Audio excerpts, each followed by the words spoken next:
Tonight on UCentral News, President Donald Trump is threatening to sue BBC for $1 billion. The iconic Wicked Witch of the West hat from the original Wizard of Oz will soon be out for auction.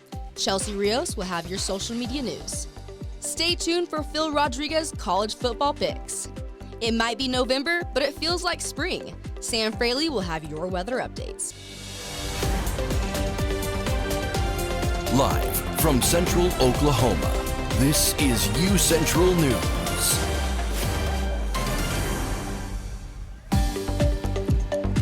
Hello, Bronco Nation. I'm Luke Underwood. And I'm Valerie Scott, and welcome to this edition of UCentral News.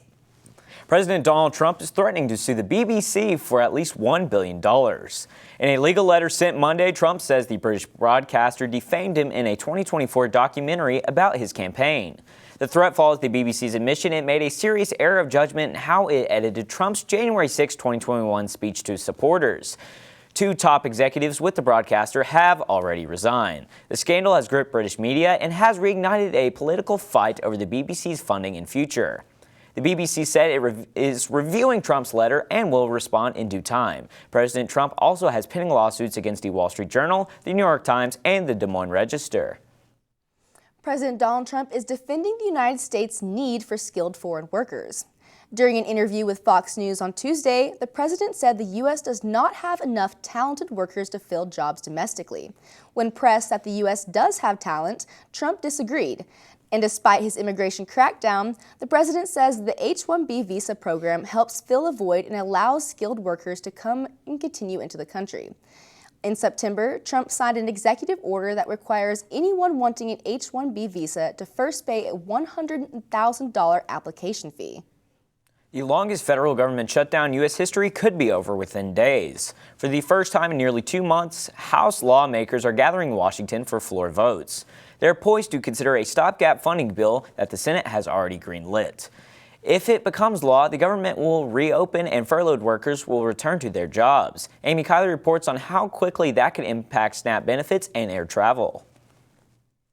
If the government reopens, how long will it take for things to get back to normal? Many are asking that question now that the shutdown appears close to ending. Today, the House is set to vote on a stopgap funding bill that's already through the Senate. The president is signaling he'd sign it. If that happens, officials say SNAP benefits could resume promptly. It appears that we're on a glide path up in Washington where the SNAP benefits will be fully honored, hopefully by the end of this week.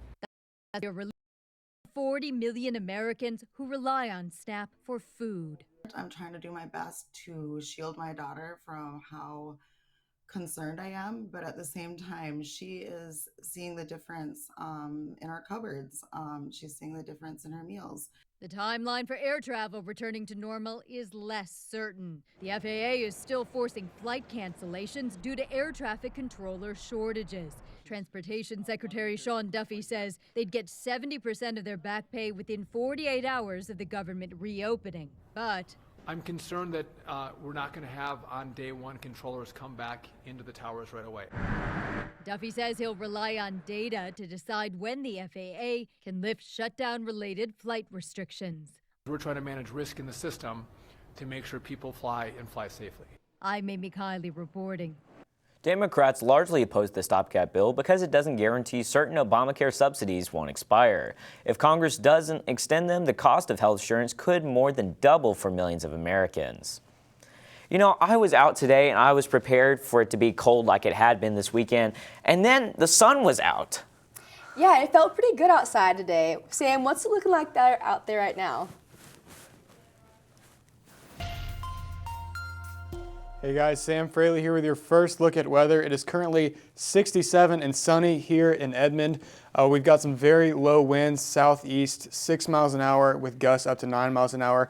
A very nice warm day despite it being about mid-November now. Humidity is at 42% today and it feels just a little bit cooler at 65, but still very warm. Looking ahead, we've got a very warm week and an even warmer weekend, getting up to 82 here in the metro area and then even to 86 in some parts of the state, and we'll talk more about that later. We're going to possibly break some records with our temperatures this weekend. I believe the record is 82 for Saturday, so we might have the opportunity to beat that. And then the Northern Lights, if you missed them last night, will be visible one last time tonight, so make sure to get out there and have a nice glance at them. Guys, back to you. Thank you, Sam. Get ready to slither, crawl, and hop into one of the world's largest expos in the state. The expo is known for bringing in huge crowds to Houston and San Antonio, but this year it will be held right here in OKC at the Convention Center. The expo kicks off November 15th and runs to the 16th, bringing together tons of breeders and vendors from all over the states. There will be reptiles, amphibians, arachnids, and other bugs, pet supplies, enclosures, and feeders for all your scaly and slimy friends. The event also features an educational crocodile presentations and other live demonstrations, perfect for families, hobbyists, and pet owners. Come find your new pet or explore the world of reptiles up close. A massive settlement has been reached in Kansas following a raid on a small-town newspaper in 2023. Marion County will now have to pay $3 million to 3 journalists and a city councilor. This settlement stems from raids conducted by the Marion Police Department at the Marion County Record newspaper and the homes of the paper's publisher and a councilwoman. Authorities suggested the raids were based on belief that a reporter unlawfully obtained driving records of a restaurant owner before the newspaper published a story about her. The agreement gives the county and sheriff's office immunity from any future legal action related to the raids. The UCO Student Programming Board is hosting a candle-making event tonight from 5 to 7 p.m. at the Blue Tent. There will be line dancing as well. The SPB has 2 other events this month. The Thankful event will be held on November 20th from 12:30 to 2:30 p.m., where students can write letters to people that they are thankful for. A Starry Night event will be hosted on November 24th as well. Now, I know it's looking pretty good right now, but I'm wondering how the rest of the week is going to look like. I'm also wondering that. Sam Fraley will have our full look at weather after the break.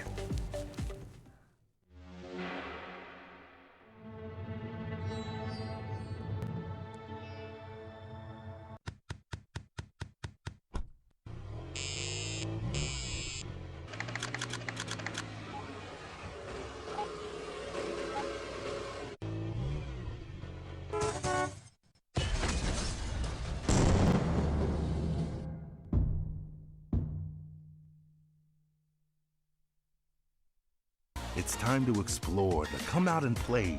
Our city is waiting, so what do you say? Whether daytime or nighttime, the right time is now. Finding those moments to make you go wow. Amazing new places to fit every mood. Shopping and dining. Did we mention the food? There are green parks and ballparks and water parks too. Museums, attractions, and also a zoo. The modern frontier is the friendliest place. Now is the time for your dreams to be chased.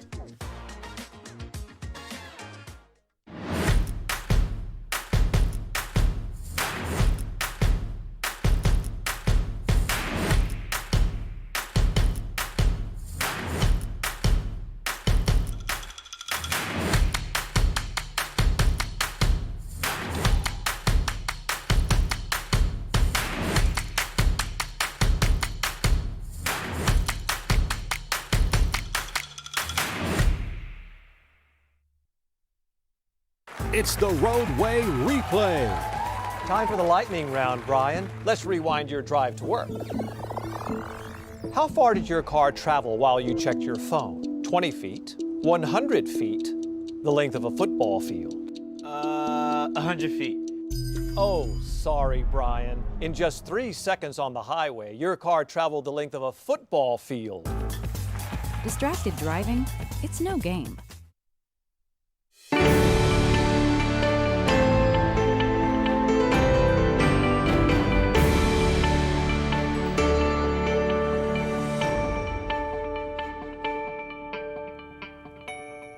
Hey guys, Sam Fraley here with your full look at weather. It is a beautiful day today, 67 and sunny here at Edmond. Very low winds from the southeast. We've got 6 miles an hour, gusts up to 9. Humidity is also very low today, only 42%, and it feels just a little bit cooler at 65 degrees. We've got a very warm week ahead, an even warmer weekend, something to look forward to this week. And we're even going to break some records possibly this weekend with some of those high temperatures. And then if you missed the Northern Lights last night, make sure to get out there and see them tonight. This could be your last chance to do them this year. Current conditions across the state, 68 there in the metro area, 60s across pretty much everywhere in the state except for Lawton and Altus, where we get into the low 70s. Tonight here in Edmond, it's going to get down to 53 degrees, clear conditions. Those winds are going to stay just about the same from the southeast at 6 miles an hour. Will be a little bit humid tonight at 68%, but no rain as our little drought continues here. 53 there in the metro area, 50s most everywhere else except for up in Miami, where we will get to 47 degrees, but low 50s most everywhere else.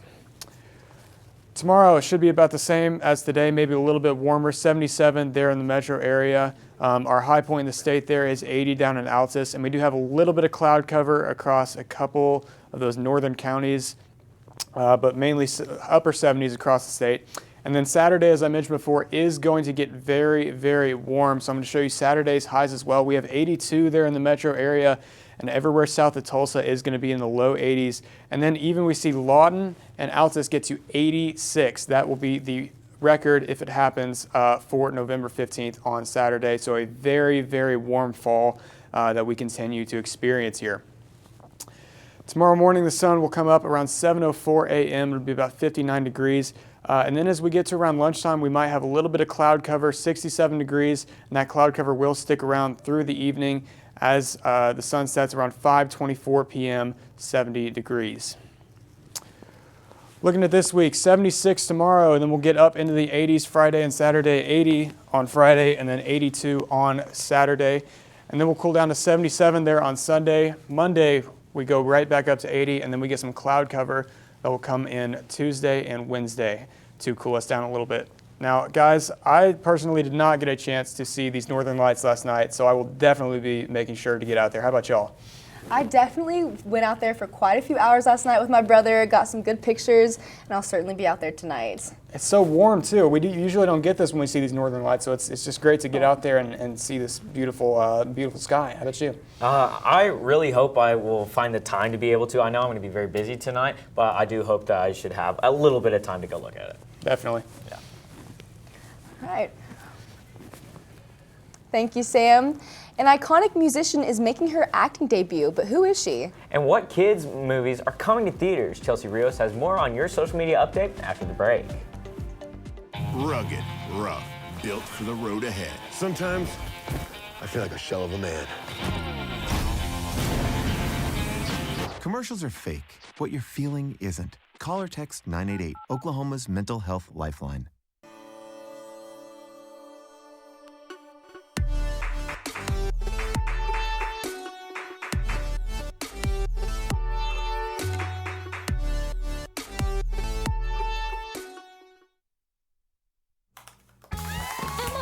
Did you hear?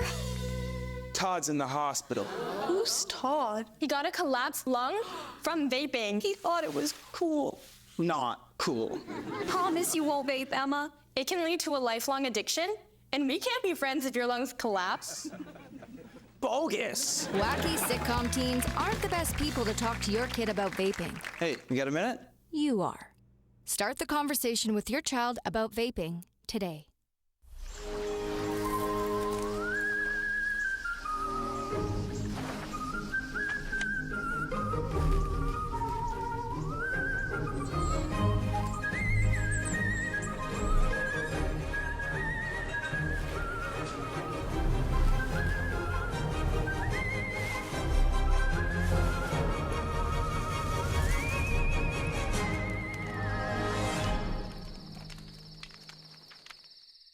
The University of Central Oklahoma grows and thrives.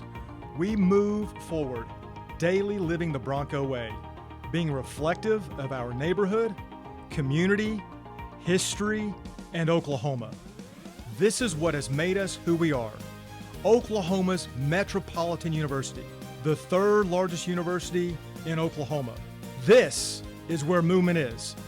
This is the University of Central Oklahoma.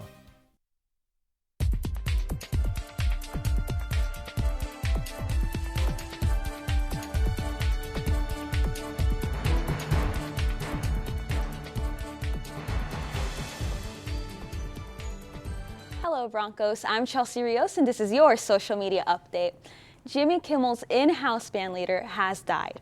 Cleto Escobedo III was not just his co-worker, but Kimmel's childhood friend. The two grew up together in Las Vegas, Nevada, before he became the band leader of Cleto and the Cletones. The band has been a part of Jimmy Kimmel's life since its start in 2003. There is no word on what led to Escobedo's death. He was 59 years old. And to continue on a high note, the iconic Wicked Witch of the West hat from 1939 film Wizard of Oz is up for auction. The hat is 14 inches tall with a 19.5-inch brim and an elastic chin strap. The Wicked Witch's hat sold for nearly $3 million last year, but memorabilia experts think its value is much higher now. Heritage Auctions is selling the black wool hat on December 9th. Last year, Heritage Auctions sold a pair of Dorothy's ruby slippers from the film for $28 million. And an iconic musician is turning into an actress. Adele will make her acting debut in the upcoming film Cry to Heaven. In 2024, the Grammy winner said she was ready to take a break from music, but that didn't mean she wouldn't do anything else. Cry to Heaven will be directed by Tom Ford, an adaptation of Anne Rice's 1982 novel. The pre-production is already underway in Rome and London, and in addition to Adele, Nicholas Hoult and Aaron Taylor Johnson will be in the film as well. The film is expected to be released next fall. And on to more movie news, a SpongeBob movie is coming to theaters. The movie is called The SpongeBob Movie: Search for SquarePants. In the movie, SpongeBob is going on an adventure to prove his bravery to Mr. Krabs by following the Flying Dutchman on his adventures. The movie will be directed by Derek Drymon and an animator for the series SpongeBob SquarePants. The film contains the original SpongeBob SquarePants cast, along with comedian and actor George Lopez and musician Ice Spice. The release date for the movie is December 19th, 2025. And for our last movie update, a nostalgic Pixar movie franchise is coming out with a new movie. Toy Story 5 is coming to theaters, and the teaser reveals a new high-tech toy rival named LilyPad, making the toy's job a bit more difficult. Tom Hanks, Tim Allen, and Joan Cusack return as Woody, Buzz, and Jessie. Tony Hales will also continue to play Forky, and Conan O'Brien will play as a toilet training tech toy called Smarty Pants. The movie is coming to theaters on June 19th, 2026. Guys, what movies are you looking forward to watching on this list? Well, I'm a big Tom Hanks fan, I can't lie. I'm more looking forward to SpongeBob. It's a bit nostalgic for me. Thank you, Chelsea. Coming up, who's on the move in the new college football playoff rankings? And is Phil ever going to choose his winner for his top picks? Sports is next.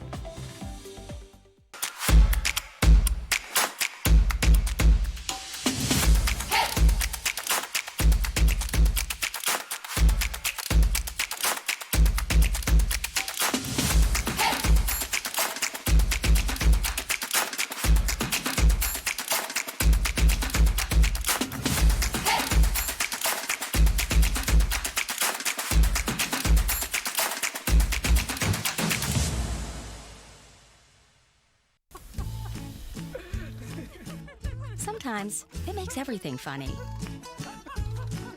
Sometimes it's nothing to laugh about. Weed. It's funny like that. And unlike alcohol, with marijuana, there's no legal limit. So even if you don't feel high, you could get a DUI. No matter how much weed you've had, don't get behind the wheel, because driving impaired is illegal. And that's no joke.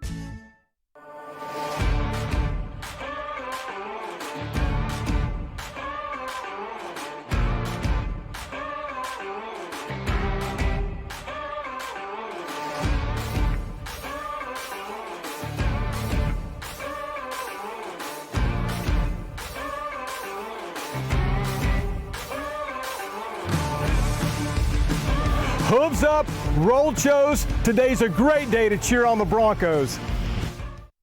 Welcome back to the Pain Train. Okay, Sean, here's your final question. A train hitting your car is the same as your car hitting a boulder, a brick wall, or a soda pop can. A brick wall? At a whopping 20 million pounds, a train will crush your car like a pop can. Beating a train? It's a game you can't win.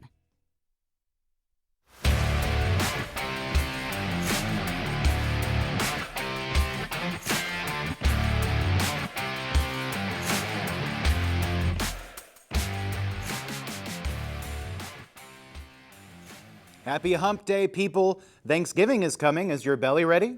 Well, here's some sports. The College Football Playoff Committee announced their second week of rankings last night on ESPN, with a few teams getting new positions in the top 10. The single biggest climb was Texas Tech, who vaulted 2 spots to number 6 after their statement win over formerly top 10 BYU. The Red Raiders took down BYU in convincing fashion, dominating on both sides of the ball, giving them the inside track on the Big 12 championship and a berth in the playoff. Things are certain to change, but if Tech makes the playoff and beats their first-round opponent, they have a high chance of playing in-state rivals Texas or Texas A&M. Other than Texas Tech, the biggest beneficiary of the new poll was likely the South Florida Bulls, who find themselves in the 12 seed as the highest-ranked Group of 5 team at number 24. But teams like James Madison and Cincinnati are chomping at their ankles, so that's a spot that will likely change. Notre Dame gets the honor of being one of only 2 top 10 teams with 2 losses, having dropped their first 2 games. But with those losses being 3 points to then number 10 Miami and a 41-40 loss to undefeated and now third-ranked Texas A&M, the playoff committee clearly feels the Irish are still deserving to be in the dance. Ohio State continues to lead the college football pack with the best-looking team in the country. After another win, this time 34-10 at Purdue, they continue to stake their claim on the number 1 spot. Some pundits even act like it's a given that they'll repeat as national champions, so it will be interesting to see if a challenger emerges in the coming weeks. But if both number 2 Indiana and the Buckeyes keep winning, eventually they'll both meet in the Big Ten championship game, and the hypothetical loser of that game would likely still be in the playoffs. Well, I'm 1-4 all time, but it's time to now look all the way ahead to the college football weekend. Here's my picks. First up is our hometown boys, source of lifelong anguish for myself and many other Oklahomans, the Oklahoma Sooners. The Sooners will travel to Tuscaloosa, Alabama to take on the rolling Crimson Tide. After an early stumble against Florida State, Bama hasn't lost a game, and Ty Simpson looks like he might be the most dominant player in the nation. My goodness, does he throw a pretty ball, too. But Simpson and company haven't faced a defense yet like Venables and the Sooners. And I think our Mason Thomas and company will give Simpson and the rest of his crew a rough time. Sooners will take it in a close one thanks to the defense. Next up is the game of the week as the Georgia Bulldogs travel to Austin to play the Longhorns. Both quarterbacks have been on fire lately, with Gunnar Stockton looking especially clutch for the Dogs. The difference in this one for me will be defense. While Georgia has playmakers who know how to be efficient while getting downfield, Texas and Arch Manning have struggled at consistently doing the same. He has thrown a lot of dimes this year. The Longhorns' defense has excelled at forcing turnovers, but it feels like Stockton and the Georgia offense will game plan around that. Dogs will take this one on a last-second touchdown. Well, Luke, it's a big game for the Sooners this weekend. Do you think you'll be watching? I will be watching. I know versus Alabama, Ty Simpson, I definitely need to be watching that. I watched the Alabama versus South Carolina game. It's going to be tough, but I actually agree with you. I think OU is going to be coming out with the victory. Thank you, Phil. So. And coming up, save your pennies. Which U.S. coin will become rarer than others? And Sam Fraley will have our last look at weather after the break. The University of Central Oklahoma grows and thrives. We move to meet our students where they are and get them where they want to go. Over time, thousands of students have made the move to UCO. They come to pursue their passions and find their calling, to improve their lives, families, and communities. UCO moves and motivates students in and out of the classroom. Here, potential takes flight. Our students' curiosity ignites a spark that fuels transformation. Oklahoma's Metropolitan University, the university that hasn't stopped moving since 1890. In fact, we are gaining momentum. This is where movement is. This is the University of Central Oklahoma.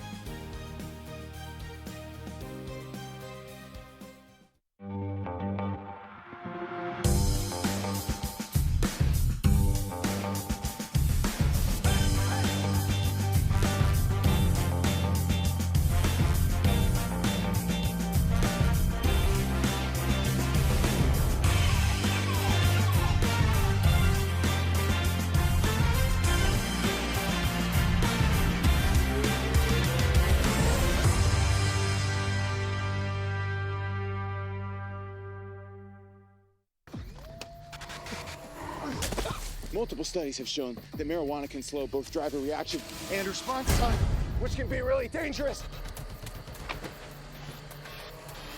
He's here. He's here. Wait. What? I can't drive. Why? My. Oh.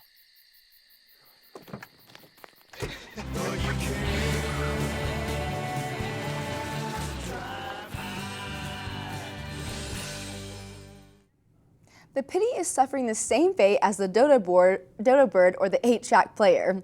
After 238 years, the U.S. is minting its last 1-cent coin. Earlier this year, President Donald Trump announced that he ordered the nation to stop making the penny, saying that each coin cost nearly 4 cents to create. Other coins, including the nickel, dime, and quarter, will remain in circulation. Although the penny already seems obsolete to some consumers, its removal is causing problems for some merchants, who will either have to round up or round down their prices. Dropping the penny will create a greater need for nickels, which are one of the more expensive coins to mint. Now, I know we've had a pretty good weather week so far. Sam, what's our last look at weather? Well, it has been a beautiful week, Valerie.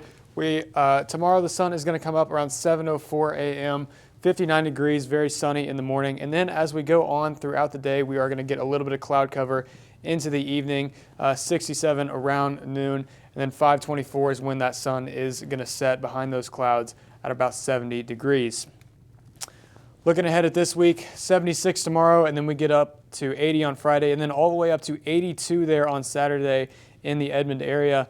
77 there on Sunday, comes right back up to the 80s on Monday, and then as we get some cloud cover, it cools all the way down to 62 there on Wednesday as we get into the coolness of the soon-to-be winter. Guys, back to you. Thank you, Sam. Thursday is Starbucks annual Red Cup Day, and I do not mean solo cups. If you order from a list of handcrafted holiday beverages, you get a free limited edition 16-ounce reusable red cup. The offer is available while supplies last at participating U.S. Starbucks locations.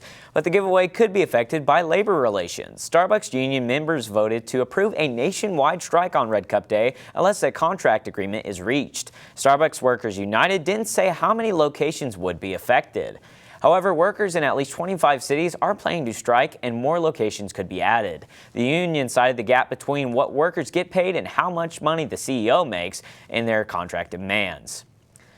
Well, if the Starbucks has those cups, then I will be doing it, but I don't think I'll be going and getting that cup if the Nye one doesn't have it. I can't lie, I'm not much of a Starbucks girl. I like me some Dunkin' Donuts, but that's all the time that we have for tonight, Broncos. I'm Valerie Scott. And I'm Luke Underwood. Have a good night.